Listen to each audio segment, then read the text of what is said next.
Hi kids, hope you all are doing well. So आज मैं आप लोगों का ज़्यादा टाइम नहीं लेने वाली। मुझे बस आपको कुछ एक चीज़ें बतानी है, the mistakes that you people should avoid while preparing for the NEET exam.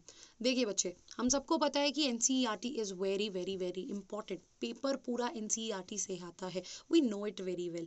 इसमें कुछ नया नहीं। लेकिन बच्चे, what is the problem? Some students still, अगर जैसे मान लो कई बार क्या होता है, हम लोग क्या कर रहे हैं, जैसे मान लो अगर हम बेसिक से भी शुरू कर रहे हैं, अभी अगर हमने अपनी तैयारी शुरू की है, सो वी थिंक कि हमें पहले किसी मॉड्यूल, किसी रेफरेंस बुक से वो टॉपिक समझ लेना चाहिए, राइट। और हम लोग क्या करते हैं, या मान लो किसी कोचिंग इंस्टीट्यूट्स में आप जा रहे हैं तो आप उनके मॉड्यूल्स को पढ़ने लग जाते हैं, क्योंकि आपने शुरू से वहीं से पढ़ाई की है, तो आप उन्हीं मॉड्यूल्स को रिवाइज करते हैं। It's a strict no for that, right. There is a strict no for that. देखो बच्चों, क्या करो इस टाइम पर बस और बस अपनी एनसीईआरटी से ही रिवीजन करो। कोई लेक्चर देख रहे हो, नोट्स बना लो, and then from NCERT revise the things. Do not go for anything else other than NCERT. NCERT की एक एक लाइन, एक एक पॉइंट, एक एक वर्ड इंपॉर्टेंट है आपके लिए। यस, बायो में तो 90 out of 90 questions they will come from the NCERT. और इसके साथ साथ बच्चे, फिजिक्स और केमिस्ट्री में भी एनसीईआरटी को लाइटली मत लो, राइट। नो डाउट तुमको वहाँ कुछ कंसेप्ट्स को, उस एनसीईआरटी को समझने के लिए तुमने सेशन देखा, तुमने नोट्स बनाए, एंड देन आफ्टर दैट बच्चे complete that particular topic from NCERT, even if it is physics और केमिस्ट्री। बायो के लिए मुझे पता है बच्चे एनसीईआरटी पे ज़्यादा फोकस करते हैं, लेकिन फिजिक्स और केमिस्ट्री के लिए भी एनसीईआरटी को इग्नोर मत करो। बच्चे, समरी ज़रूर पढ़ो हर चैप्टर की, हर चैप्टर की समरी को देखो। इवन जो उसके बाद एनसीईआरटी में क्वेश्चंस दे रखे होते हैं, उनको भी सॉल्व करो, first thing. So this time do not go for any modules, just go for NCERT. I will give you one example. AIIMS का पेपर, जिसका लेवल हम लोग नीट से ज़्यादा मानते हैं, अब हमें पता है कि ये दोनों चीज़ें मर्ज हो चुकी हैं।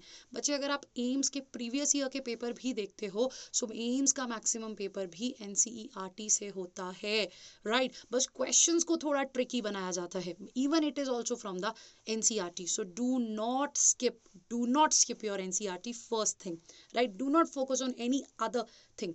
दूसरी चीज़ बच्चे, जो सबसे ज़्यादा इंपॉर्टेंट है, प्रैक्टिस, राइट। हमें लगता है हमने एक चैप्टर पढ़ा, बैठे 50 क्वेश्चन प्रैक्टिस कर लिए, ठीक है, हो गया। This is not the practice. Actually this is not the practice.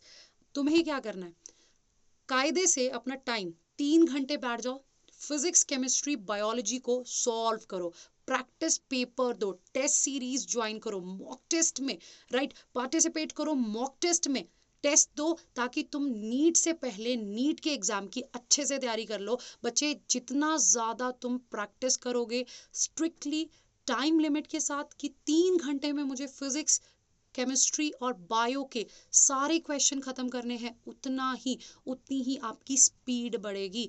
आपकी ये टेंडेंसी होनी चाहिए कि ज़्यादा से ज़्यादा मॉक टेस्ट दो, ज़्यादा से ज़्यादा चीज़ों को प्रैक्टिस करो, सो दैट आप अपनी बायो को कम से कम स्टार्टिंग के 30 से 35 मिनट में ख़त्म कर पाओ, तभी फिजिक्स और केमिस्ट्री में टाइम बचा पाओगे। सो ऐसा मत सोचना कि जब नीट की एग्ज़ाम डेट आएगी तब तक मैं रिवीजन करता हूँ, जब एग्ज़ाम डेट आएगी उस टाइम पे मैं उठूँगा, उस टाइम पे मैं पेपर प्रैक्टिस करूँगा या करूँगी, उस टाइम पे मुझे टेस्ट सीरीज़ लेनी है। No, it's literally not like that. Just go for the mock test, अभी से शुरू करो।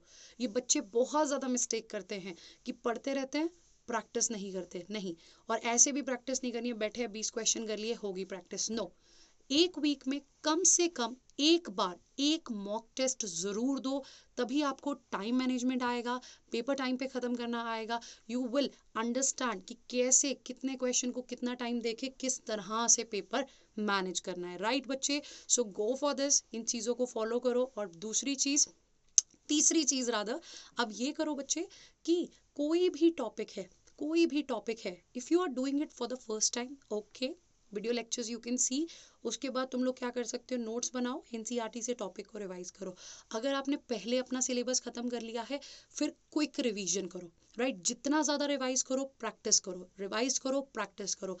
प्रैक्टिस करने से जिन एरियाज में आपके मार्क्स ज़्यादा कम हो रहे हैं। जब आप पेपर देते हो यू रियलाइज इट कि from this topic my answers were not correct, right, मुझे और ज़्यादा मेहनत करनी है। सो अकॉर्डिंगली अपना टाइम डिवोट करो एंड ऑल द बेस्ट बच्चे, we all are here to help you out. So till then ऐसी छोटी छोटी मोटिवेशन के साथ अपना काम चलाते रहो और पढ़ाई अच्छे से करते रहो। Take care, have a nice day.